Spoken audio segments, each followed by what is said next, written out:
Miarabantsika tsy avindray tonga eto amin'ny fandraisana ny mofinaina isika amin'ity alakamisy ity misaotra an'Andriamanitra isika fa mbola nomeny tombontsoa lehibe indray ahafahantsika mandray azy. No indirantsika ny amin'izany dia hivavaka isika. Mitombo Andriamanitra ao velom-pisaoranao izahay ny amin'ny fitahinao sy ny fitantananao anay manokana ary mankasitraka ny amin'ny hery izay omenao anay. Mamelany ilokay mamondrafo aminay tompo oka ianao omba anay sy amboly zava-tsoa mandrakariva. Anaran'i Jesosy, amen. Ilay mofinainantsika androany dia manao eo an-tanan'ny mpanefy Tanimanga. Ilay amin'ny Isaia 4:7 manao hoe: fa ankehitriny Jehovah rainay ianao, izahay dia Tanimanga ary ianao no mpanefy anay, ary hiasa ny tananao izahay rehetra. Amen. Ao amin'ny teny dia ampitahin'Andriamanitra ny mpanefy Tanimanga ny tenany, ary ny olony no Tanimanga.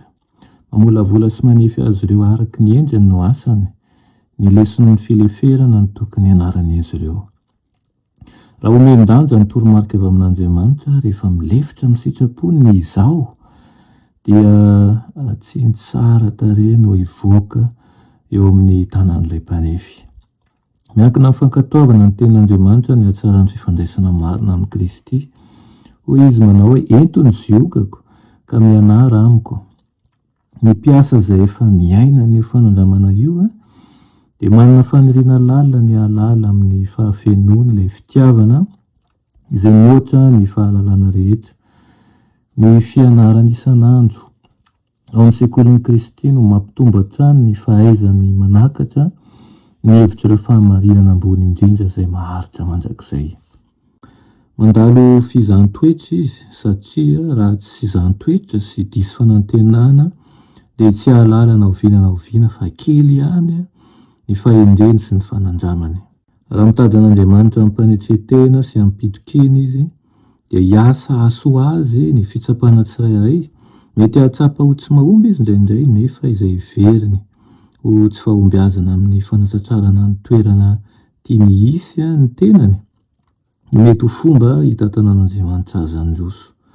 Mihevitra izy fa tsy nahomby, nefa izany toa tsy fahombiazana izany no midika ho fahalalan'ny tenany bebe kokoa sy fitokiana miorina amin'Andriamanitra. Mety manao fahadisoana izy saingy mandray lesona mba tsy hamehana an'izany intsony. Miray amin'ny Kristy ilay tena voaloboka izy ka afaka hitondra voatsara ho voninahitran'Andriamanitra. Irin'Andriamanitra isika mba malemy fanahy sy manety teny ary manana fotorotoro nefa koa feno fitokiana noho ny fahafantarantsika ny sitrapony. Hoy izy manao hoe: fa tsy nomen'Andriamanitra fanahosa isika fa fanahy mahery sy fitiavana ary fahononana tena izay namonjy antsika sy niantso antsika tamin'ny fiantsoana masina, tsy araka ny asantsika fa araka ny fikasany sy ny fahasoavany. Amen.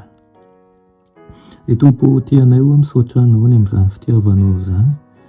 Volavolao izahay ho tsara, amboary ho voaova ary aoka ny tananao mihitsy no anevy anay.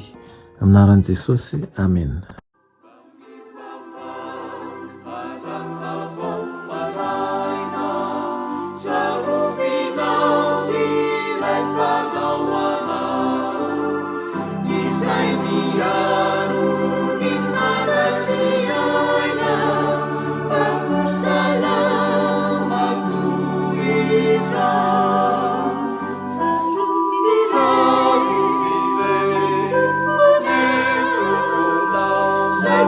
Yeah.